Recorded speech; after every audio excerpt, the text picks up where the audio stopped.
All right, let's go ahead and get started. Welcome to everybody who's joining us for this latest iteration of our LeanData Customer Spotlight series. And this is a series where we highlight real-life LeanData admins, sales, marketing, revenue operations professionals such as yourselves, and how they are improving their own go-to-market processes. My name's Kevin. I'm head of customer education at LeanData, and I'll be the one hosting our conversation today. So for those of you who haven't been here before, the goal of these sessions is really to celebrate people like yourself, our LeanData admins, our operators, who are our biggest advocates and champions.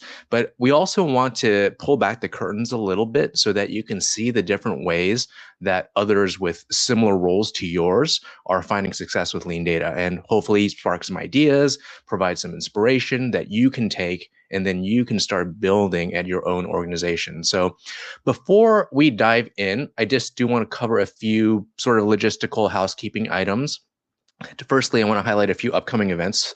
For those who are LeanData certified, we have our next virtual expert hour next week, discussing moving from just routing to full-blown orchestration. At the end of the month, we have a webinar on GTM execution. And in the first week of March, we have a product webinar where we will showcase new and recent features of LeanData. So if you're interested in what's the latest with LeanData, that would be a good one to sign up for. Later in March, we have another webinar on aligning teams to the buyer journey. And then finally, a fundamentals certification class for those who haven't done it yet. So if any of those sound interesting to you, just please visit our events page, which you can see down below, and register for that. Okay, a few other housekeeping items. We are recording this session. So if you do want a recording of this, you can reach out to us afterwards and we'll have that available probably in a day or so after this event.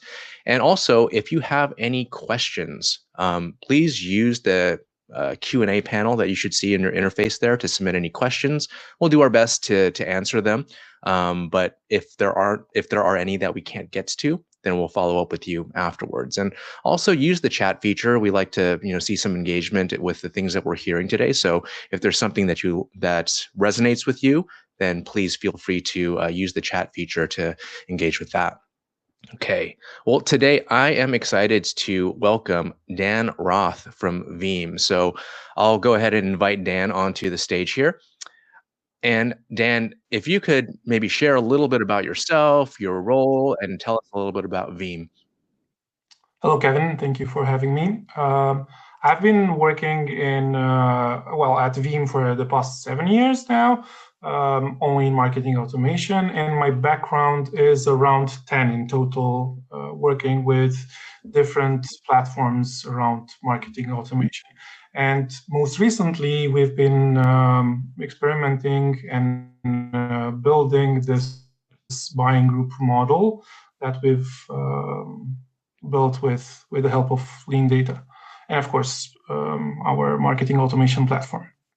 Yeah, excellent. Thanks, Dan. Remind me again, did you guys sign on with LeanData in the past year or so, or sort of when was that process happening? Well, we are actually renewing now. So in March, we'll be 1 year with you guys. And I have to say that it was a fun year. And looking back and knowing that it's not even 1 year now, it feels like it has been a lot more than that. Yeah, amazing. We've done accomplished so many things together. Yeah, glad to hear it. Awesome. Well, let's go ahead and cover the agenda for today. So I want to give us a little bit of a roadmap to structure our discussion today. So we'll start by talking about the challenge. So where you were before, what were some of the shortcomings of that? And then what's the ideal of what you wanted to move towards? Then we can discuss the foundation, which is really going to center around scoring and matching and enrichment to ensure that you could build a strong and resilient process. And then we will talk about that process, which really centers around, as you'll share with us, buying groups and how you built that from scratch, essentially, from those foundations. And then what we can do then is talk about scale. Because once you build a process, you prove it out, you want to expand that so you can realize the most value out of that. So we'll talk about that. what things were helpful in that process, and then also some of the metrics that you've observed building that with the impact there. And if we have time at the end, we can talk about what you are looking to build next. So if you wouldn't mind sharing that at the very end, if we have some time for that, I think that would be helpful for our folks here. So let's go ahead and start with the challenge, or I guess the context for where we're starting here. What was Veeam doing beforehand? What were some of the challenges you were facing? What did you want to fix or build from that? Okay, so as I was saying, I'm part of the marketing automation team. So we are managing lead scoring through Marketo. And we already had that, and it was working, and it is still working. The only problem we were facing is that the signals were isolated because it was a one-to-one relationship, and our SDR organization had to, pull all the pieces together and try to find people that were interested in the same product belonging to the same account. And that was a problem for us because it involves a lot of manual work. It wasn't telling the big picture. It was only super granular at person level. It wasn't telling us, engagement on a particular account. It was only going, once again, one by one. It was creating a lot of manual work. And also, it wasn't scaling at a pace that we would have wanted to have. And we wanted to have a process in which automation helps our SDR function and does part of the manual work that they were doing before we had this. And this was basically it. We wanted to have a different approach and stop doing the traditional lead scoring, if I may say so, and think a little bit bigger than that, and see if we can make connections between that particular intent from multiple individuals working for the same company, and see if we can expand on that and have it at a broader level. So I think, in my opinion, that was what we were trying to achieve. Stop looking at individuals, admit that maybe lead scoring or person level scoring is not dead, but is not as relevant as it was years ago, and adapt to industry standards and adapt to the times we live in, and have something smarter and less manual, and leverage tech. Yeah. So how did you guys sort of decide on this direction towards buying groups, or was that always kind of the ideal in the picture moving forward, and you always kind of knew that? Well, we kind of wanted that, and then we saw that it is best practice that's being that circulates in the industry, and we also got some sort of advice from Forrester that this is something we'll eventually end up doing. So we decided to, start fresh and be trailblazers in doing this. No, that's great. I think a lot of folks have that similar, perspective that this is where they want to move towards. But, that step of being the trailblazer, I think you guys are a little bit ahead of the curve there. So appreciate those who kind of go ahead and kind of tell us and share with us how to learn to move towards that process. This idea of personas comes up a lot when we're talking about buying groups. So was that a challenge for you guys to identify those personas, or how to group them, or what was it like before? Yes, well, before and still today, we have our internal processes that are connected to how we capture leads or how we capture intent. So to some extent, we already had that. We were categorizing personas. But when you're thinking about the buying group, you also have to slice it and know which are the players within that buying group. What's their function? Do we have enough folks there? Or even if we have enough, do we have the right personas there? Because maybe not all of them, or not, I'm not finding my words here. Maybe we don't even have a decision maker there. So that's why it's critical to slice that. And it was actually something that was not negotiable. Like, we really had to have this way of telling our SDRs that within this buying group, you have this number of persons being added to it, and this is their function, this is their persona. And maybe there's a gap there, maybe there's a persona that's missing, and maybe that persona is literally the decision maker, and they would have to hunt for it. Otherwise, if it's there, one less step for them, and automation did its job and served a full package to the SDR. Yeah. But then we also have our internal processes, but we also rely on ZoomInfo to enrich it. Got it. Well, thanks for sharing that, Dan. I think a few things that you mentioned there that I wanted to highlight. I think the importance of, identifying the right personas, but it's more than that, as you alluded to. It's not just taking the titles and categorizing them properly into the right personas, but contextually in the deal, what makes sense for it to move forward and what do you need there? And I think that's that additional layer that folks are trying to get to, other than just collecting titles and categorizing them, right? And, I think for most folks, like you guys experienced, the data was there. It's not so much an aspect of missing the data or not enough data, but it's just not organized and collected in an effective way that helps your seller. So is that an accurate sort of explanation of where you were? Correct. And we'll be actually speaking a bit on personas and this step within our flow that we've developed with the help of LeanData. As well. Yeah.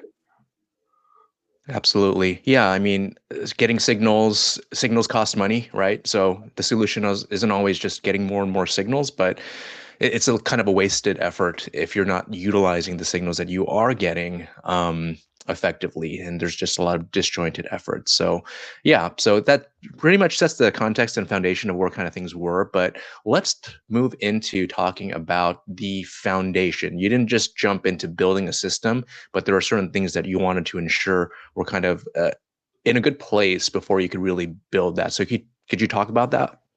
Correct. Yeah.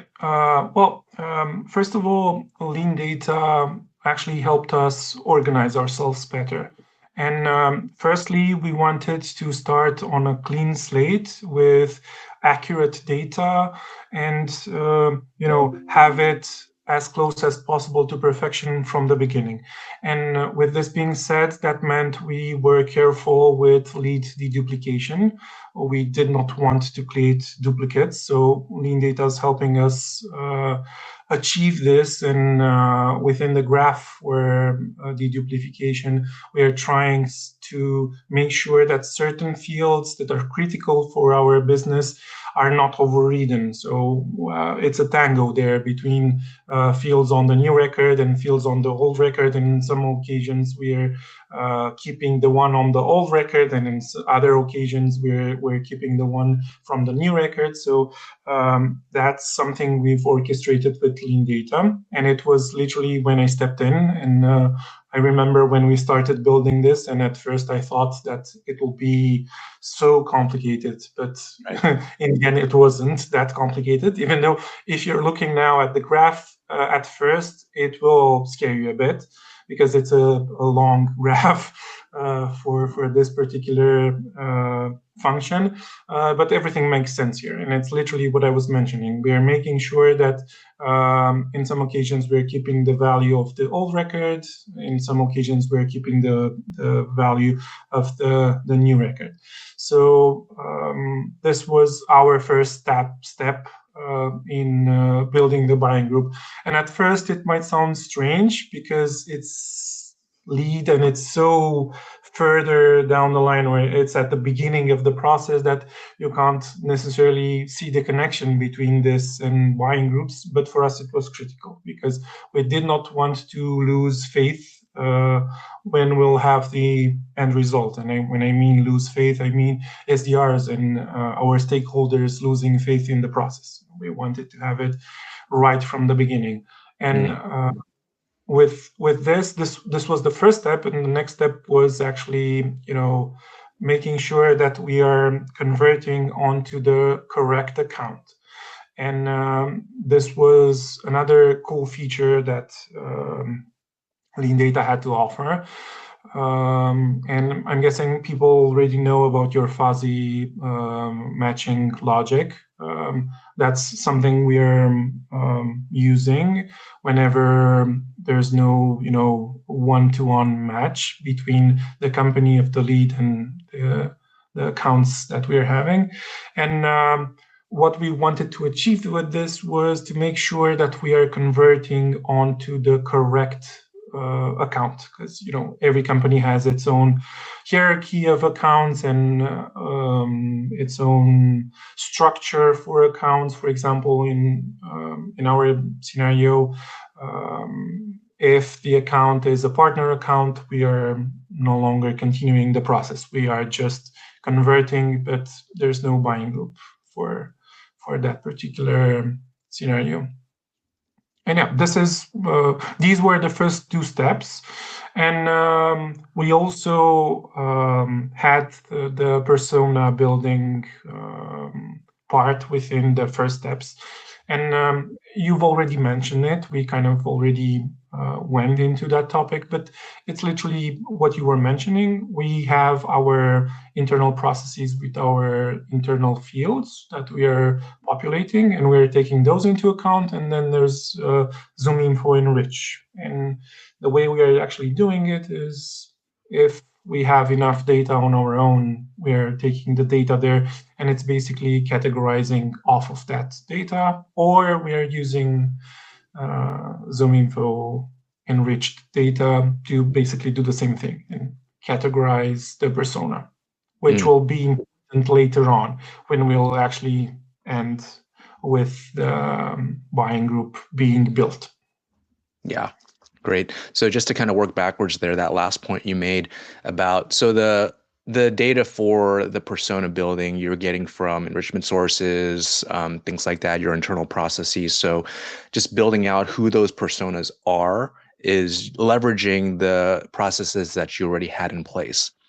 And where LeanData came in is just taking that and being able to make some decisions based off of that and segment that out to the proper action or outcome, right? Exactly. Yeah, it helped us to organize. It helped us make decisions on large sets of options, because that's basically what we're doing. We have a lot of options coming from our internal processes, plus ZoomInfo enrich, and LeanData is making the decisions there based on our setup. Got it. A few other things that you mentioned, I think, that are worth sort of reemphasizing too, is just, you mentioned this idea of confidence, and that's not only your own confidence in the system, but ensuring that as you move forward, you didn't want to lose the trust of your SDRs, because these are the ones that you're looking to help at the end of the day, right? You're looking to help your SDR sell, and there's nothing to kind of derail that as quickly as mismatches or duplicates in the system. Those things are sort of easy to identify as like, oh, this isn't right, so therefore I don't trust the whole thing. I think you guys got ahead of that and made sure that, hey, this is accurate, this is good. Correct. And it's still a struggle, but it's you always have to explain it to our stakeholders that even if you find an edge case that might not be to your liking, the automation still works and it creates value. But it is a robot, basically. It's not a human being. Yeah, not yet at least. Great. You also mentioned something I just found interesting that whenever folks share screenshots or pictures of their graph, they always say like, "Oh, it's complicated," and they always have to make those disclaimers and disclosures. But I think most people experience the same thing, where it seems complex if you're looking at it from an outsider perspective, but having all of the context internally for what you guys built and why things are there, it's actually, it doesn't start off very complicated, and everything is in there for a reason and a purpose. So yeah, that's a very common sentiment that I've noticed talking to different customers.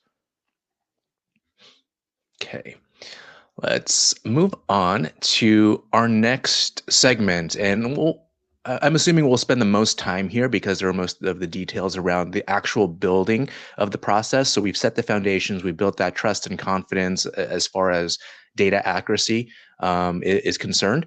But then where did you start? What did you actually build? How do we connect all the dots together for building out this buying group motion and this process using LeanData? So could you just kind of walk us through each stage and each step of that?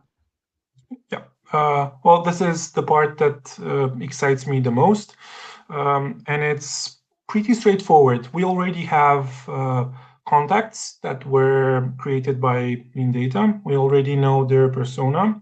We already know that they're not duplicates, so we have clean data. The only thing that's missing is the intent or the score. And this is where our marketing automation platform comes into play, and that's Marketo in our situation. And Marketo listens for a certain behavior and scores, because we still have our initial scoring methods, the ones that we were mentioning in the beginning, the one-to-one relationship. But what's cool is that they're on steroids now, because with LeanData, we're able to take that intent and put it together and bundle it. So if we know a person is interested in a certain topic, that certain topic maps to an intent value that we have. So imagine our campaign framework has like 5 or 6 values there, and it's basically slicing our product portfolio. And whenever they engage with one of those assets belonging to a certain portfolio, we're scoring, and we are also stamping that intent. And by scoring, I mean we are literally attributing a square to a scoring field, but we are also grading them. And we have the normal cumulative scoring methods that everyone has already heard of. And we are also having like hand raisers, which are, for example, the sales increase. Or whenever a person does multiple things in a span of time on a similar topic, or on a topic that belongs to the same slice within the framework, we're calling that highly engaged. So based on those mechanisms that still reside in Marketo, LeanData is capable of reading them. First of all is tagging the intent. So it knows the most recent Salesforce campaign that they've interacted with. And when I say Salesforce campaign, I actually mean marketing Salesforce campaign, not literally every Salesforce campaign. So it's basically speaking about the marketing assets that we're having. So it's stamping that intent. We know what they're interested in. We know their level of engagement. So we know their score and grade. And with that, we are able to route them through the graph. And this is where the fun starts. We are either trying to find an already existing opportunity that might be recycled, because there might be opportunities that went stale, or opportunities that were not closed won. They were stopped at a given point. And if the intent matches the interest within that opportunity, there's no need to actually create a new one. We are adding to the already existing one. And that's actually helping the process because we are not dumping new opportunities each time there's intent in Salesforce. And also it helps building the buying group because, you know, the already existing one was built off of similar logic. So the players within that opportunities have the same intent or had the same intent within the opportunity, and we're just leveraging that. Or if we can't find one, we are just creating a new one, and we're making sure that we're tagging it properly with making sure that the product that matches to the intent is properly stamped on the opportunity. And we, of course, customize the opportunity by having certain field stamp, and the name itself has a play in everything we're doing here. Also, the ownership of the opportunity has a play in this. We're making sure that we're changing the opportunity owner to LeanData user for the newly created ones, so that they can be easily identified, or for the ones that are recycled whenever, as I was saying, we find an older one.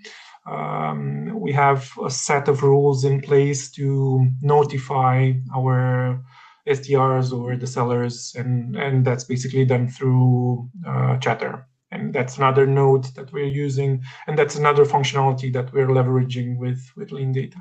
And of course, at the end of the day, we also have dashboards that are built off of the setup we have for opportunities. And Yeah, absolutely. That's a lot. Backtracking a little bit, what you're describing is LeanData allows you to have an opportunity awareness as new signals are coming through.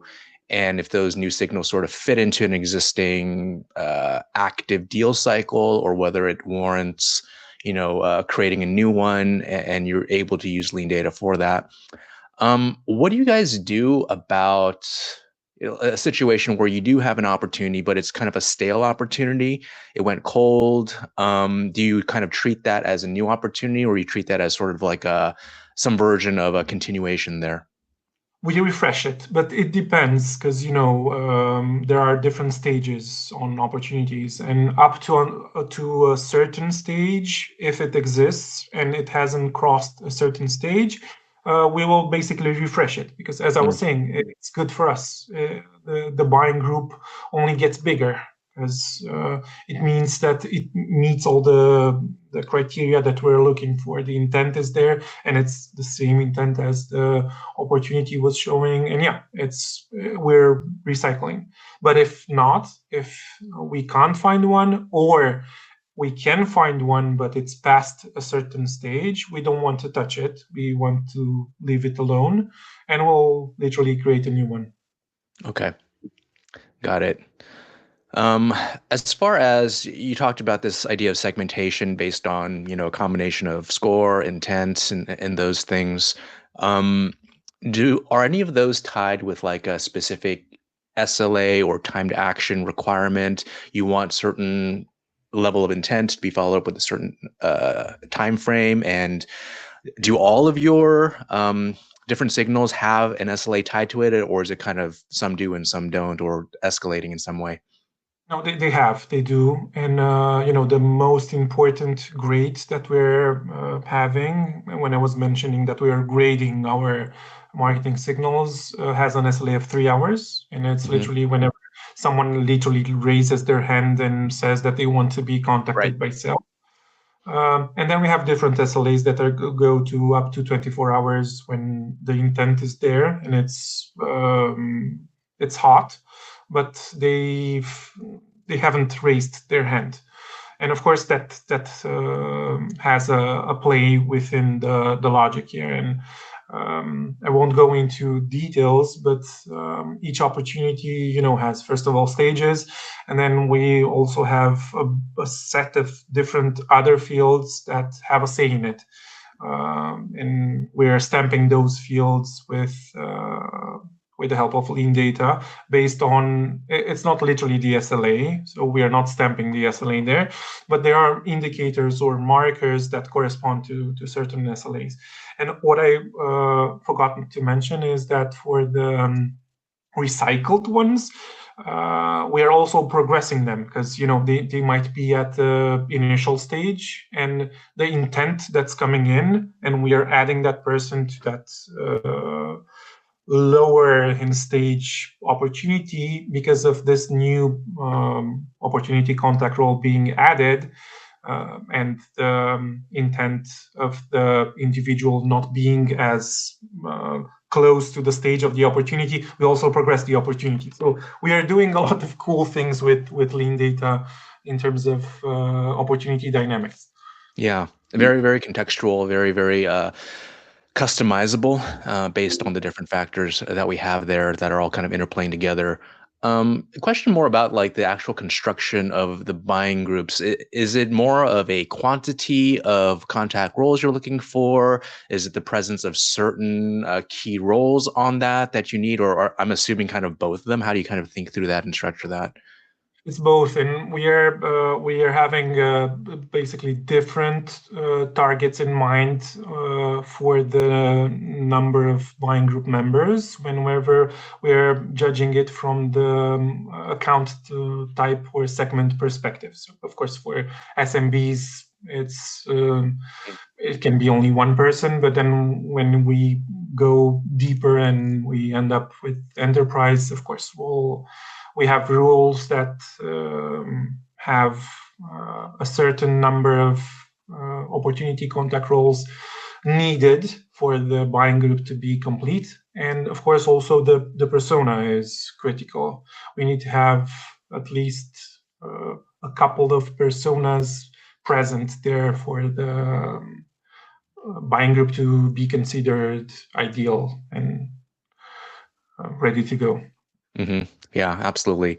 No, thanks for sharing that. If I can ask, from when you were sure about your data foundations and everything to kind of build this, because it seems pretty sophisticated what you've ended up with here. Roughly how long do you think it took to kind of get there from where you started? Well, it took us a couple of months, I think close to 6 months, but Okay. it was mostly on us. Like, we needed to decide what we want to achieve. If we would have had, black on white rules already in mind, it would have been an easy ride for the help we were getting from LeanData at that moment, because of course we've built everything with your help. It took us a bit more just because we had to do our internal reviews and make sure that all the steps that we want to go through are fulfilled and we're not missing anything. So that was key, actually, the collaboration between the internal teams at Veeam. And when I say internal teams, I mean, the SDR function, the operations function, marketing automation. We went through a couple of cycles of debating on what's actually needed or what's the end result ideal for us. Yeah. All right. So thank you for sharing all of that. I know that was a lot that you sort of condensed into a very small time frame, but 6 months worth of iterations on that. So thank you for just consolidating all of that for us. I'd like to kind of start talking about the impact of this and kind of layer in also I think some things you started to mention around the help you received and being able to actually move forward and implement this. So you talk a little bit about the scale that you've been able to achieve with this new process and the impact that it's had in your organization? Yeah. So first of all, we wanted or at least my objective was to help our SDR function and to make their lives easier. And that was easily achievable with creating buying groups. And when we first started everything, we wanted to make it scalable and easy to grow. And we are still evolving. Like we're adding new pieces to the puzzle almost probably each month. And that was a cool feature that I really enjoyed, and I still enjoy working with LeanData on. And that brought also independence for us, because we stopped relying on coders. We stopped relying on going to internal teams that would have had to code everything. And it literally brought us the freedom of being able to build something super fast and put it in market. Of course, there are internal processes that still go through Salesforce teams, but we're not relying on their work, because they have other stuff to do, and it's not like they're working only for us. And it has been, I might sound like I'm sugarcoating it, but it has been a pleasure working with you guys.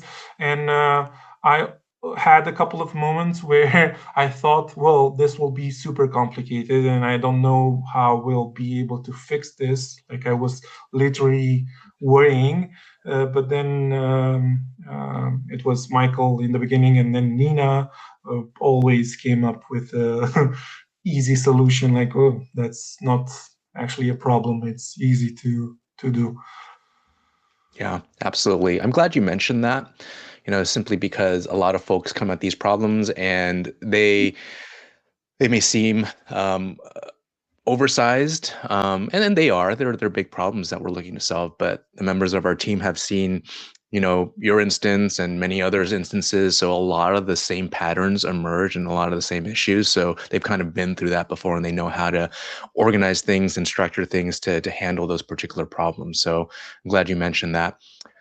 Could you walk us through some of these key stats that we collected, some of these numbers, and sort of practically what it meant for your teams? Because we can see numbers on a slide and just be impressed by them, but just day to day, your organization overall, what are these numbers, and what have they meant for you and for your team?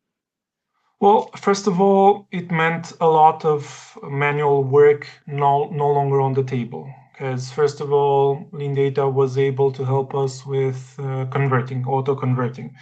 We were setting the rules, but it's LeanData converting, and that process helped a ton, because it was something that was manual before. Like a human had to process the leads, take it over, and then search for the account, and it would have taken a couple of minutes at least.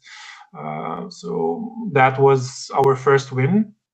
And then we've already went through it. Like the big win was creating the buying groups and creating opportunities that have multiple persons already added to that opportunity without a human actually interacting and adding those folks there. Like, it basically eliminated a lot of initial steps that were mandatory in the past. So no longer lead to account match, no longer add people to opportunity. You straight away skipped and went straight into dealing with the opportunity, and you were able as an SDR to jump into the discussion there and just analyze the persona and see the intent and already make the call. Like, you no longer have to do the initial steps. Yeah, I think these are the key takeaways from my side. And of course, you have the numbers that I won't go through, but I'm impressed with that 10 million records already processed. And that means anything. Like, even the persona stamping is one of the areas there.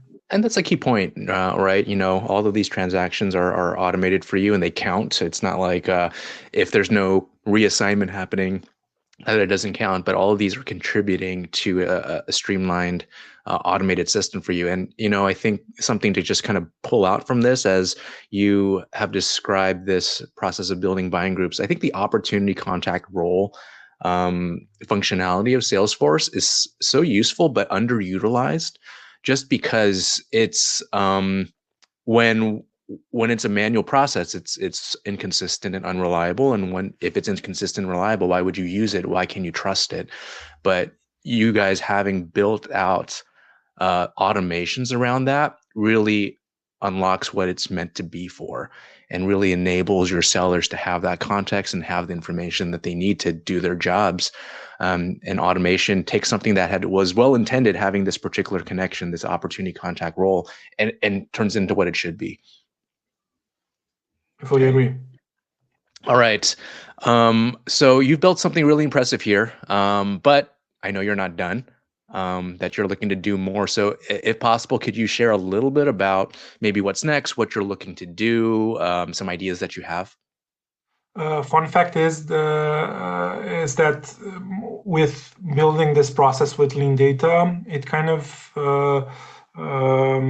made us a target. And when I say made us a target, I mean we have now teams within Veeam that come to us asking, hey, can we solve this issue with help of LeanData? And of course, some can and some cannot. But we are working on other processes that we want to replace with LeanData. And we already started working on one.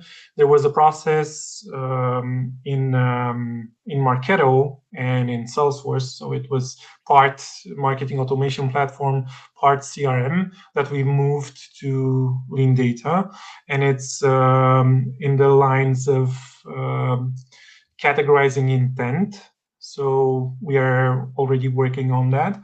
And there are other processes that we are looking into moving to LeanData. And as I was saying, there are a lot of processes that potentially can move to LeanData. Now we just have to be careful on what we pick and how heavy it would be for us and for the graph, as in us understanding and keeping an understanding of the graph itself.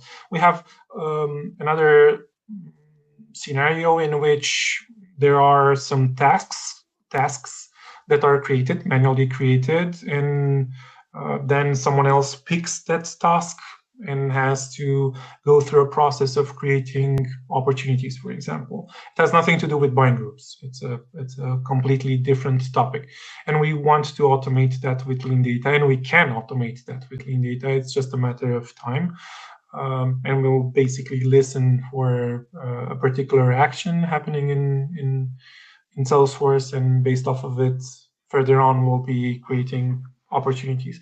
And once again, it will help our SDRs eliminating that manual work piece that we all dread. And yeah, we're always on the look for new scenarios that can adhere to LeanData's capabilities. Yeah, excellent. Well, Dan, thank you for sharing that. Maybe in a year's time or so, we'll have you on again, and then you can share with us all the stuff that you built in the since our conversation here. So looking forward to that. It'll be my pleasure. All right, thank you, Dan. We are essentially at time now, so thank you for sharing all those things. I'd like to just maybe walk through some key takeaways, if I could best attempt to summarize everything that you shared with us. And firstly, that would be starting with data accuracy. You talked about killing dupes, ensuring and honing in on lead to account matching, stamping the right persona. So making sure the views of the buying groups that you would eventually create were trustworthy and clean. So that's a key takeaway that I got from our conversations. Next, once you have that, the capture piece most people already have down, but it's this idea of segmenting and then prioritizing that folks can build with LeanData. So assuming that you have all the capture taken care of through the different tools, whether it be marketing automation or other vendors, enrichment, all those things, being able to then take that and organize it makes a world of difference. Otherwise, it just kind of sits in your CRM and it doesn't provide much value. So taking that next step there. And then once you have that process down, to automate those components of things, and then that allows you to scale it up. So a good process and framework for just step by step how to approach this. And obviously there's a tons of details that kind of go within each of those, but this is sort of the general framework that I heard just from our conversations here. All right. So again, thank you, Dan, for your time sharing with us everything that Veeam's been doing. I'm sure the attendants here picked up a lot of ideas, or at least inspiration for how they want to approach their own processes. And for everyone viewing, thank you for attending. For those who submitted questions that we weren't able to get to, I didn't see too many, but we'll be able to follow up with you afterwards.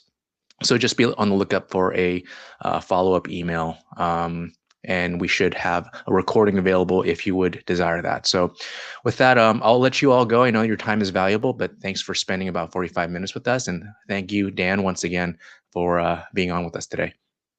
Thank you. All right. See you, everyone.